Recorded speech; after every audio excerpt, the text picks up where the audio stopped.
আলহামদুলিল্লাহি রাব্বিল আলামিন ওয়াসসালাতু ওয়াসসালামু আলা সাইয়্যিদিল আমবিয়া ওয়াল মুরসালিন আম্মা বা'দ। সম্মানিত তলাবায়ে আজিজ, আজ ইলমের গুরুত্ব সম্পর্কে সংক্ষিপ্ত আলোচনা করা হবে। আমাদের বাবা মা, আমাদের আত্মীয় স্বজনেরা তারা আমাদেরকে পাঠিয়েছেন ঐতিহ্যবাহী মাদ্রাসা ইয়াহইয়াউল উলুমে। কিসের কারণে? না ইলম শিক্ষা করার জন্য। আর ইলম এটা আল্লাহ রাব্বুল আলামিন যাকে ভালোবাসেন তাকেই দান করেন। হ্যাঁ, সহিহ বুখারীর ৭১ নম্বর হাদিসে হযরত মুআবিয়া রাদিয়াল্লাহু তাআলা আনহু বর্ণনা করেছেন যে নবী রাহমাতাল লিল আলামিন সাল্লাল্লাহু আলাইহি ওয়াসাল্লাম বলেছেন যে মান ইউরিদিল্লাহু বিহি খাইরান ইউফাক্কিহু ফিদ্দীন। আল্লাহ রাব্বুল আলামিন যাকে ভালোবাসেন, আল্লাহ তাআলা যাকে মুহাব্বত করেন তাকে আল্লাহ তাআলা ইলম দান করেন।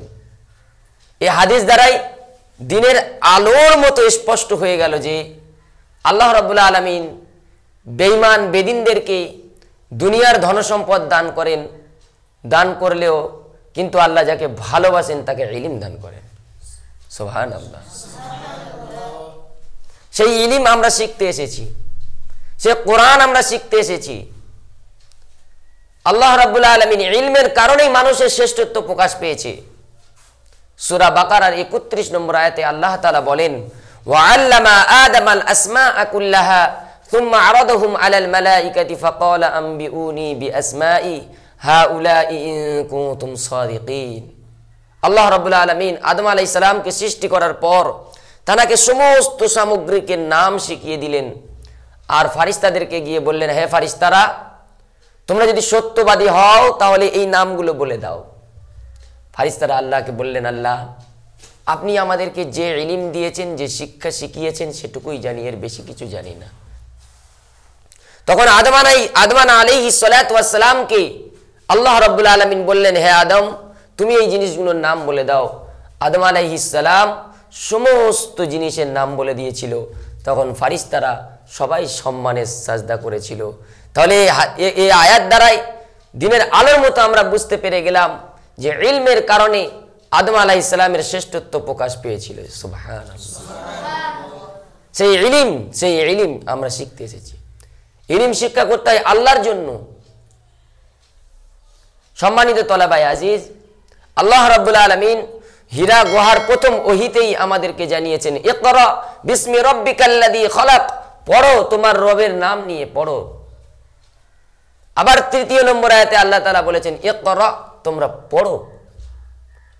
আবার তার পরের আয়াতে আল্লাহ তাআলা বলেছে, আল্লাযী আল্লামা বিল কলম, আল্লাহ তাআলা কলমের মাধ্যমে তোমাদেরকে ইলম দান করেছেন।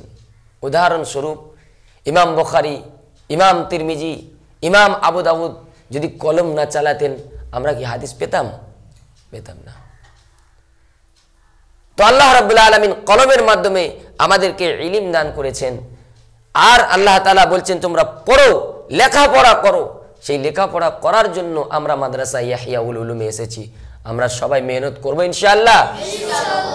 সম্মানিত তলাবায়ে আজিজ, ইলম এমন একটা জিনিস, শিক্ষা হলো জাতির মেরুদণ্ড আর মূর্খতা হচ্ছে জাতির ক্যান্সার। এই জন্য তো আল্লাহ রাব্বুল আলামিন সূরা জুমারের ৯ নম্বর আয়াতে বলছেন, কুল হাল ইয়াস্তাবিল্লাযীনা ইয়ালামুনা ওয়াল্লাযীনা লা ইয়ালামুন। হে আমার পিয়ারা হাবিব, পৃথিবীর মানুষদেরকে জিজ্ঞেস করুন, যারা জ্ঞান রাখেন আর যারা জ্ঞান রাখেন না তারা উভয় সমান? আরে কথা বলো, কখনো সমান হতে পারে না। এই জন্য সূরা মুজাদালার ১১ নম্বর আয়াতে আল্লাহ রাব্বুল আলামিন তিনি স্পষ্টভাবে বলেছেন যে ইয়ারফাইল্লাহুল্লাযীনা আমানু মিনকুম ওয়াল্লাযীনা উতুল ইলমা দারাজাত। যারা ঈমানের সাথে ইলমকে হাসিল করবে আল্লাহ রাব্বুল আলামিন তাদের দুনিয়া এবং আখিরাতকে চমকে দেবে।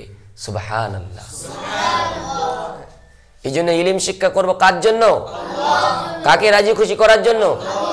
আল্লাহর রেদামন্দির জন্য। আর দুনিয়া, এই দুনিয়া তো মিলেই যাবে, আল্লাহ আমাদের দুনিয়া মিলিয়ে দেবে। কত কম মাইনে পাই মসজিদের ইমামরা, মাদ্রাসার মুদারিসরা, আসাতিজারা, কিন্তু তাদের পোশাক আশাক চাল চলন দেখে মনে হয় যে কত কোটিপতি বাড়ির ছেলে। মনে হয় না? এটা আল্লাহর ওয়াদা, আল্লাহর ওয়াদা হক। আল্লাহ তাআলা বলেছেন, ইয়ারফাইল্লাহুল্লাযীনা আমানু মিনকুম ওয়াল্লাযীনা উতুল ইলমা দারাজাত, যারা ঈমানের সাথে ইলমকে হাসিল করবে আল্লাহ রাব্বুল আলামিন তাদের দুনিয়া এবং আখিরাতকে চমকে দেবে। জরুর সুবহানাল্লাহ। সম্মানিত তলাবায়ে আজিজ, খুব ভালো করে তোমরা পড়ো।